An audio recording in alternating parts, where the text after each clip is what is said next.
बिस्मिल्लाहिर्रहमानिर्रहीम। वो fry pan में से गिर गया था, बचत हो गई अल्हम्दुलिल्लाह। मैंने दूसरा तेल ले लिया है और उसी प्रोग्राम को मैं कंटिन्यू कर रहा हूँ, वो बैगन के फिंगर्स को। और मैंने इसको तेल में डाल दिया। तेल हमारा तकरीबन गरम है, कुछ और गर्मी चाहिए इसको, तो मैंने चूल्हा तेज़ कर दिया। जब भी आपके ऊपर तेल उड़ जाए, तेल या गरम कहीं लग जाए, तो बचपन में मेरा जब पाँव जला तो मेरी एक मेमन खाला भाग के आई, हमारी बिल्डिंग की, हमारे इलाके की, और उन्होंने मुझे दही लगाया था। तो मैंने फ्रीज़र में दही रखा हुआ है, इन केस कहीं पे जलन हो जाए, कहीं तेल उड़ जाए, तो मैं वो दही लगाता हूँ। तो मैंने आज भी दही उस पर लगा दिया जहाँ पे मेरे तेल उड़ा था। अल्हम्दुलिल्लाह बचत है, कुछ नहीं हुआ। ये चीज़ें अक्सर व बेशतर खाना पकाने के में होती हैं, आप परेशान नहीं हों। दही लगा दिया करें, उससे ना छाले आएंगे, ना ही निशान पड़ेगा और ना ही जलन होगी। तो वो दही मैंने लगा दिया। ये लीजिए, हमारे फिंगर्स चले जा रहे हैं और अल्हम्दुलिल्लाह तकरीबन तैयार होने को आए। मैं इनको आपको निकाल के दिखाता हूँ। याद रहे, मैं इसको दोहरा दूँ, मैंने बैगन के फिंगर्स काटे अपने चॉपर और अपने बोर्ड की मदद से। बोर्ड पे रख के, ये मेरा चॉपर है, इससे मैंने सीधे सीधे काटे और इनको फिंगर जिस तरह हम आलू के फिंगर्स बनाते हैं उस तरह मैंने तल दिया। और तलने के बाद उनको मैंने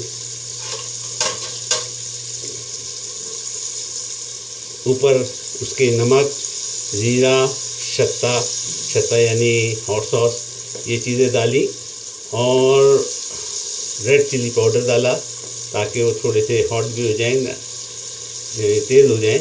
और उसके बाद उसको मैदा लगाया और मैदा लगाने के बाद तेल गरम किया। तेल गरम करके उसको मैंने इसमें तल दिया।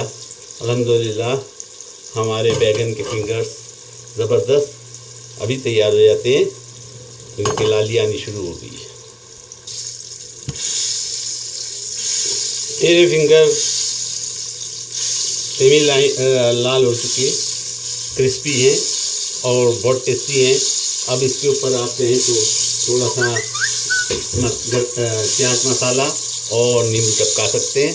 ज़बरदस्त बने, टेस्ट में ज़बरदस्त होंगे और टेस्टी है। सबसे बड़ी बात, एक फिंगर बाकी है, उसको भी फ्राई मैं कर रहा हूँ। ये पूरी तरह फ्राई हो जाएगा तो इसको भी आपके सामने ही उठा दूँगा।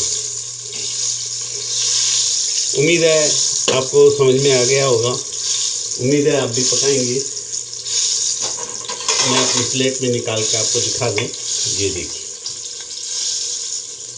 फिंगर्स, बैगन के फिंगर क्रिस्पी, बिल्कुल कड़क है, ये एकदम क्रिस्पी और टेस्टी। अब इसके ऊपर मैं थोड़ा सा चाट मसाला डाल सकता हूँ और नींबू चपका सकता हूँ और टेस्टी हो जाएंगे। एक दफ़ा फिर मैं दोहरा दूँगा आपको, चॉपर से या किसी छुरी से, तेज़ छुरी से फिंगर की शक्ल में बैगनों को काटिए। काटने के बाद उनको किसी बाउल में रखिए, बड़े प्याले में रखिए और उसमें आप ज़ीरा डालिए, नमक डालिए, हस्बे जायका आप जैसे पसंद करते हैं इतना डालिए, और लाल मिर्ची पाउडर डालिए और हॉट सॉस डालिए। और अगर हॉट सॉस नहीं डाल सकते तो आप उसमें सिरका डाल दीजिए, वही हॉट सॉस का काम करेगा, क्योंकि लाल रेड चिली पाउडर उसके अंदर ऑलरेडी मौजूद है, तो वो आपको शत्ते का यानी हॉट सॉस का काम करेगा। और उसको फिर आप सूखे मैदे में उसको डिप कीजिए, फ्राई, और उसको फ्राई कीजिए। ये फ्राई हो गए मेरे सारे।